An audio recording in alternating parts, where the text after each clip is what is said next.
एक औरत के गर्भ से क्या कभी किसी पत्थर को जन्म लेते देखा है? बच्चा तो अवश्य हुआ होगा। इतना कह रानी राजलक्ष्मी रोते हुए बड़ी रानी से बोली, दीदी कह दो कि ये झूठ है, कह दो कि ये एक मजाक है, कह दो कि आप सबने मुझसे झूठ कहा है। मेरे बच्चे कहाँ हैं? मुझे अब जल्दी से उनसे मिलवा दो। अब मुझसे ये सब बर्दाश्त नहीं हो रहा। छोटी रानी की बात सुन बड़ी रानी आंखें तरेरते हुए गुस्से में बोली, क्या बक रही हो तुम? हम क्यों तुम्हारे साथ मजाक करेंगे? ये पत्थर ही है जिसे तुमने जन्म दिया है। इतना कहते हुए उन्होंने उन ईंट और पत्थरों को एक थैले में भरकर रख दिया। अब बड़ी रानियों को इंतजार था तो बस राजा के आने का। छोटी रानी बेचारी खून का घूंट पीकर रह गई। भला उस अकेली की उन 6 रानियों के आगे क्या चलनी थी? दुष्ट रानियों ने पूरे महल में ये बात फैला दी कि छोटी रानी ने बच्चों के बदले ईंट और पत्थरों को जन्म दिया है। कुछ समय बाद राजा जय सिंह भी युद्ध जीतकर अपने राज्य में पधारे, पर जब वो अपने राज्य में लौटे तो प्रजा को देख हैरान थे। जिस प्रजा को उनके युद्ध जीत कर आने पर खुशियां मनानी चाहिए थी, नाचना गाना चाहिए था, उन सब के मुंह लटके हुए थे।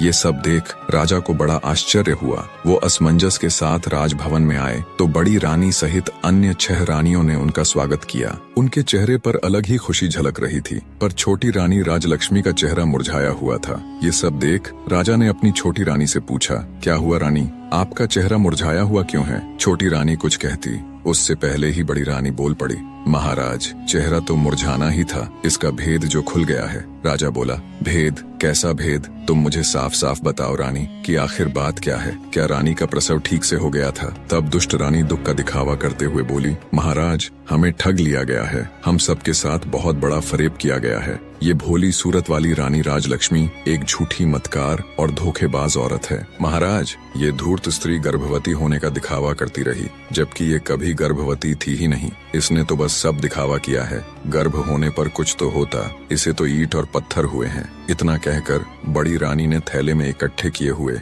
ईंट और पत्थरों को राजा को दिखाया। ये सब देख राजा तुनक गया और बोला, बड़ी रानी आप ये क्या कह रही है? भला एक मानव गर्भ से कभी ईंट और पत्थरों को पैदा होते हुए देखा है तुमने कभी? राजा की बात सुन बड़ी रानी बोली, क्षमा करे महाराज, पर हम भी तो आपको वही बताने और समझाने का प्रयत्न कर रही है कि इसने हमारे साथ गर्भवती होने का नाटक किया है। हम भी तो कब से उम्मीद लगाए बैठे थे कि राज्य का वारिस आएगा, हमें भी कोई माँ कहने वाला आएगा। हमारे भी कान तरस गए थे महाराज माँ शब्द सुनने को, पर इस दुष्ट औरत ने हम सबके साथ छल किया है। ये सब सुनने के बाद राजा को भी बड़ी रानी की बातों का विश्वास होने लगा। उसे भी लगने लगा कि छोटी रानी ने सबके साथ धोखा किया है। राजा छोटी रानी राजलक्ष्मी से कहता है, तुमने ये सब क्यों किया रानी? तुम्हारी हिम्मत कैसे हुई हमें छलने की? मैं तो जैसे तैसे विधि का विधान मानकर जी रहा था कि शायद हमारे भाग्य में संतान सुख है ही नहीं, पर तुमने तो हमें हमारे जीवन की सबसे बड़ी आशा दिखाकर उस पर पानी फेर दिया।